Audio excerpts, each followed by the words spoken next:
Hey, my name is Steve, and today I'm answering the timeless question, what happens when you finish the rolls of film that you found in a couple of thrift store cameras? Turns out that the answer for this episode is disappointment. Since I'm currently living in Southern California during a booming film resurgence, my odds of scoring a usable film camera that isn't extremely overpriced by resellers, antique stores, or Goodwill is pretty low. So when I found two usable film cameras that had a roll of film in them, I knew I had to finish the rolls myself so I could check the results.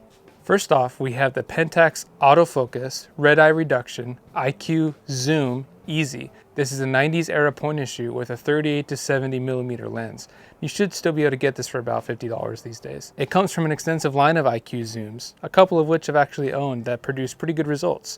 The other find from a local garage sale is the bulky, the breathtaking Olympus IS-1, a camera with a 35 to 135 focal length, described as an all-in-one bridge camera that made it to the 10 hottest cameras for 1991 list for Photographic magazine.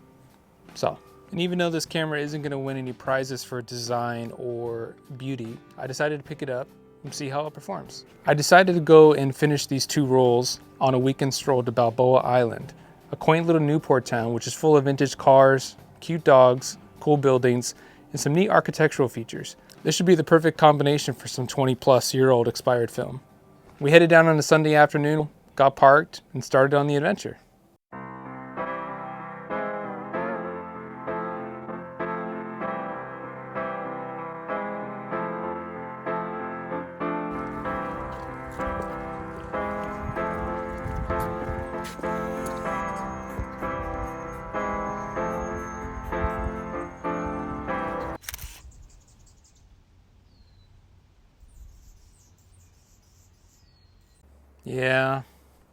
Yeah, I know. And spoiler alert, this is about on par for how the rest of the shots turned out for the day. Aside from having a wonderful Miami burn notice color palette going on, these photos are pretty much unviewable. In fact, the color casting and quality was so off-putting that my only solution for some of them was just making them a black and white image in order to bring out some of the detail again. I'd be lying if I said I wasn't a little bit bummed about this. But my only consolation is that this is what you get when you work with expired film. I just wanted to give you a heads up before we continue. I'll try to only show you the ones that are worth showing.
Now, despite the photos that I took for the day not being of much value, I can't forget half the reason why I did this in the first place, and that was to hopefully develop and see the images that were already on the roll when I got it.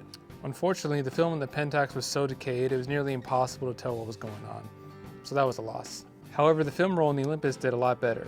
There's a series of photos that seem to be an older woman being surprised by her family and taken to a dinner party in a limo. While we may never know the context of this evening, it's nice to take a little memory and put it out on the internet to survive a little bit longer. So, how did the cameras perform? Well, the Pentax autofocus, red eye reduction, IQZoom easy doesn't stand up to the test of time. The camera felt plasticky, cheap, and sluggish, and the shutter wasn't responsive. It's actually described online as the rubbery, blubbery shutter button that takes a photo when it wants to. So I guess there's your answer. However, the Olympus IS-1 left me surprised and a little intrigued. Despite having a very slow zoom function and a build design that, like my resume, leaves you bewildered, confused, and a little upset, the controls and autofocus were pretty snappy and responsive. The shutter slab is actually pretty satisfying, and it might scratch a little itch for you Canon EOS or medium format Pentax users. I'd initially planned on selling this camera, but I think it deserves to have a roll of reusable film put into it and give it another try to be able to evaluate it objectively. So, where does that leave us? You might be asking, Steve, did I just watch a 6-minute and 45-second video that gave me very little information and no good quality photos to look at? And while the answer might be, maybe, my answer is, a gentleman never tells. Have a good day, everybody. Thanks for watching.